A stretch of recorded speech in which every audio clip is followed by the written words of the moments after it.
अस्सलाम वालेकुम वरहमतुल्लाहि वबरकातुह। अल्लाह से उम्मीद करता हूँ कि आप सब लोग खैर खैरियत से होंगे।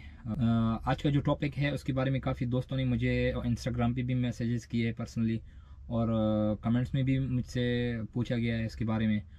लिथुआनिया का जो ड्राइविंग लाइसेंस है उसके बारे में थोड़ी सी मालूमात चाहिए कि लिथुआनिया का ड्राइविंग लाइसेंस किस तरह हम बनाएं, हम किस तरह मतलब अपना जो इंटरनेशनल लाइसेंस है किस तरह कन्वर्ट कर दें, आया कन्वर्ट होता है या नहीं, और उसके बारे में उसके लिए क्या क्या चाहिए, डॉक्यूमेंट्स क्या क्या डॉक्यूमेंट्स चाहिए। सबसे पहले जो बंदे यहाँ पे लिथुआनिया में हैं उसके लिए नंबर एक टीआरपी लाजिम है, उसके पास टीआरपी यानी टेम्प्रेरी रेजिडेंट परमिट जो होता है वो उसके लिए लाजमी है। सेकंड, उसके लिए वर्क परमिट होना चाहिए कि जिस कंपनी में वो काम कर रहा है उसका वर्क परमिट होना चाहिए उसके पास, वर्क परमिट। और दूसरी बात यह है कि वो अपना बैंक स्टेटमेंट भी शो करवाना पड़ेगा उसको कि जिस कंपनी में वो काम कर रहा है, जिस कंपनी का उसके पास वर्क परमिट है, उसके अकाउंट में पैसे आ रहे हैं उस कंपनी की तरफ से, मतलब इसकी सैलरी आ रही है कि नहीं आ रही है, तो वो आपने शो कराना है उसको।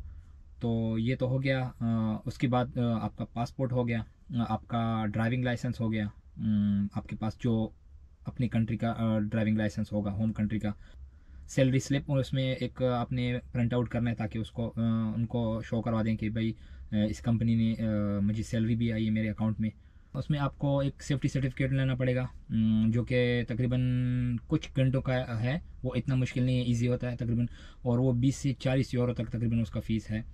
फ़ीस का तो एग्जैक्ट मैं नहीं बता सकता क्योंकि इसमें ऐसे कुछ चीज़ें भी होती है कि वीडियो के हिसाब से, मैं तो आज वीडियो बना रहा हूँ, क्या पता है कल को कानून वगैरह चेंज हो जाए।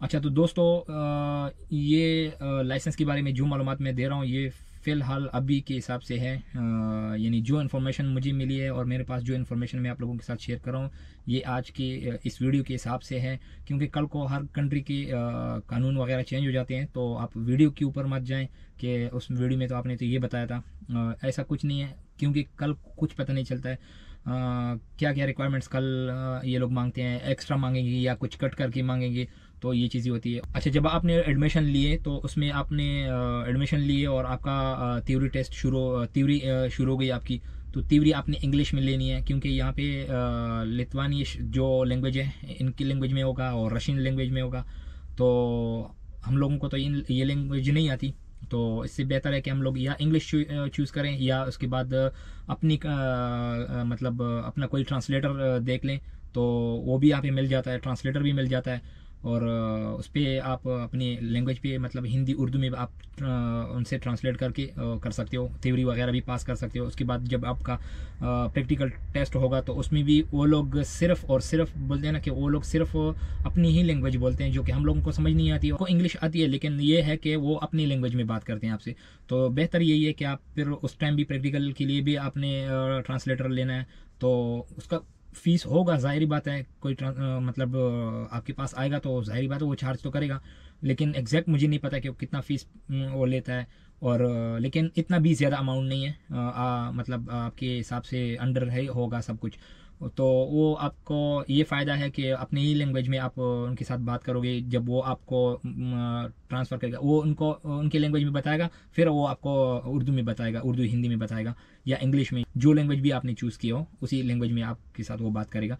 तो इस हिसाब से ये हो गया, प्रैक्टिकल भी हो गया, और तकरीबन तकरीबन लिथुआनिया के लाइसेंस का इतना बड़ा इशू नहीं है, इतना बड़ा झंझट भी नहीं है, बस इतना ही होगा इसमें।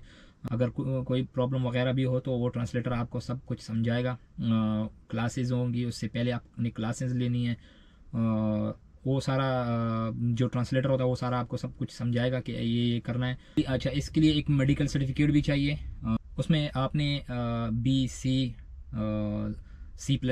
ये जितनी भी और भी जितनी कैटेगरीज हैं उस सर्टिफिकेट में आपने ये सारे कैटेगरीज डालने हैं, ताकि आगे भी आपको फ़ायदा हो, क्योंकि जब आप बी कैटेगरी का जब आप बी लाइसेंस कैटेगरी का लाइसेंस ले रहे हो छोटी गाड़ी का, तो उसके बाद फिर जब आपके पास सर्टिफिकेट में वो ना हो, C+E का ना हो, तो उसके लिए फिर आपने दोबारा फिर मेडिकल कराना है।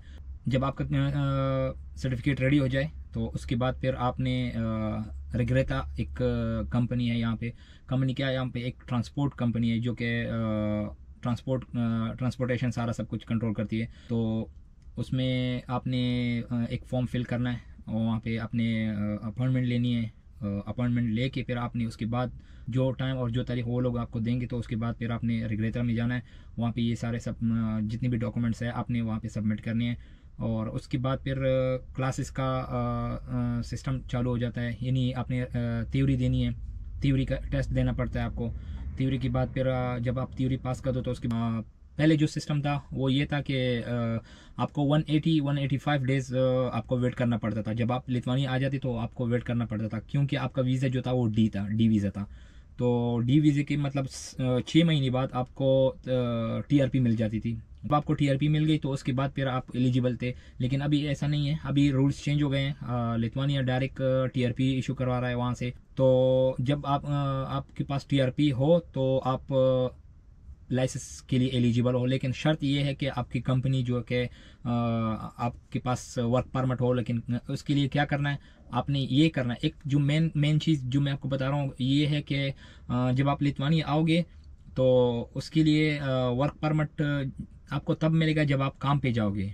ये मेरी तरफ से एक एडवाइस समझो कि जब आप आओगे आपको आप गाड़ी पे जब जाओगे तो ड्यूटी यानी आपकी ड्यूटी स्टार्ट हो गई। जब आपकी ड्यूटी स्टार्ट हो गई तो उसमें फिर सारे डॉक्यूमेंट्स आपको कंपनी हैंड ओवर कर देगी। जैसे कि मेरे पास अभी भी पड़े हैं जो कि कॉन्ट्रैक्ट पेपर है।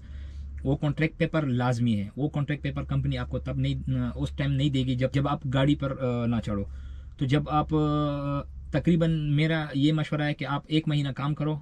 1 महीना काम करके आपके पास तो सारे डॉक्यूमेंट्स होंगे, कॉन्ट्रैक्ट पेपर भी होगा, ऑफर लेटर वगैरह सारा सब कुछ, जितनी भी डॉक्यूमेंट्स वो चाहिए वो सारे आपके पास ही होंगे। तो उसमें ये है कि 1 महीना आप काम करो, कोई मसला नहीं है ऐसा, थोड़ा पैसे भी आ जाएंगे। और अगर आप फाइनेंशियली स्ट्रांग हो तो ठीक है। सिर्फ ये है कि आप 1 महीना काम करो सिर्फ वर्क परमिट के लिए। 1 महीना काम करके वापस फिर अपने कंपनी में वापस आ जाओ, उनको बोल दो कि मैंने लाइसेंस के लिए अप्लाई करना है, ये आपको कोई नहीं रोकेंगे। और फिर उसके बाद फिर आप लाइसेंस के लिए अप्लाई करो, जो कि जिसके लिए आपको चाहिए ये चीज़ें चाहिए। आपके पास TRP होगा, आपके पास वर्क परमिट होगा, आपके पास पासपोर्ट और आपका लाइसेंस, ड्राइविंग लाइसेंस, और क्या चीज़ें, आपका मेडिकल जो सर्टिफिकेट है वो उस टाइम आप बनाओ। फिर मेडिकल बना के उसके बाद फिर रेगरेता में जाओ। वहाँ पे आपने ऑनलाइन फॉर्म, पहले अपने ऑनलाइन फॉर्म फिल करनी है, जो कि अपॉइंटमेंट आपने लेनी है। जब जिस तारीख को आपका अपॉइंटमेंट आ गया तो ये अपॉइंटमेंट का जो चीज़ है ना, अपॉइंटमेंट जो है ना, ये थोड़ा सा अगर 2-3 दिन 4 दिन पहले आप करवा दो ताकि आप फिर वापस आ जाओ लिथुआनिया, तो उस टाइम आप ये सारा सब कुछ कर सकते हो, आपके लिए ईजी होगा, आपका अपॉइंटमेंट भी होगा। तो जब आपका अपॉइंटमेंट आ गया, आप रेगरेता चले गए, वहाँ पे सारे डॉक्यूमेंट्स वगैरह सारा सब कुछ सबमिट कर दिया। वहाँ पे आपने अपने जो होम कंट्री का लाइसेंस है या जिस कंट्री से आप आ रहे हो, खलीज का कंट्री का आपके पास लाइसेंस है, तो उसका आपने ट्रांसलेशन करना है उसका। तो वो तकरीबन 10 यूरो उसके ऊपर लगते हैं, वो वहीं पर ही होगा। और उसका वो करने के बाद फिर आप सारे जितनी भी डॉक्यूमेंट्स हैं वो सारे इकट्ठे करके वहाँ पे सबमिट कर दो। तो उसके बाद आपने थ्योरी टेस्ट देनी है। थ्योरी टेस्ट दे के उसके बाद प्रैक्टिकल टेस्ट होगा। प्रैक्टिकल टेस्ट ये दोनों पास करके आपको B कैटेगरी पे लाइसेंस मिल जाएगा। उसके बाद दोबारा फिर आपने रेगरेता में फिर जाना है, फिर वही प्रोसीजर स्टार्टिंग करना है, क्योंकि आपने C+E कैटेगरी का लेना है। तो C+E कैटेगरी का लाइसेंस के लिए फिर आपने अपॉइंटमेंट लेनी है। उसके बाद फिर सारा सब कुछ शुरू से हो जाएगा। तो ये चीज़ है कि आप उसके बाद फिर आप बड़ी गाड़ी का लाइसेंस ले सकते हो। और ये है लीगली तौर पर। इलीगली तौर पर तो मैं मशवरा भी नहीं दे सकता और मना भी करता हूँ, क्योंकि आप डिपोर्ट भी हो सकते हो उसके हिसाब से। और जो कि हर एक का यही मिशन होता है कि हम इस कंट्री में आए, तो इसके बाद जो ये लाइसेंस है लिथुआनिया का लाइसेंस, ये आप पूरी यूरोपियन कंट्री में आप इजीली चला सकते हो, इसके ऊपर ड्राइव कर सकते हो।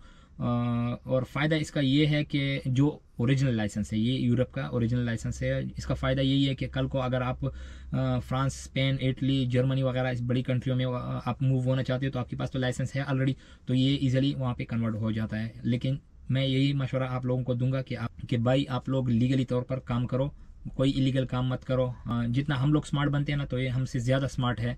और यही बेहतर यही है कि मतलब हम सीधा हर तरीके से काम करें जो कि एक लीगल तरीका है।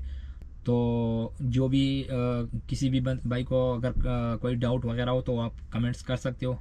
अच्छा, तो बस इतना ही है। मैं अभी अपनी वीडियो को ख़त्म करना चाहता हूँ ताकि ज़्यादा लंबी ना हो, और ये छोटी सी इन्फॉर्मेशन थी, मैंने इसलिए थोड़ी सी वीडियो बनाई ताकि आप लोगों को थोड़ी सी मालूमात मिले। तो इस हिसाब से बस यही चीज़ थी। और अपना ख्याल रखिएगा, हमें भी दुआओं में याद रखिएगा। वस्सलाम।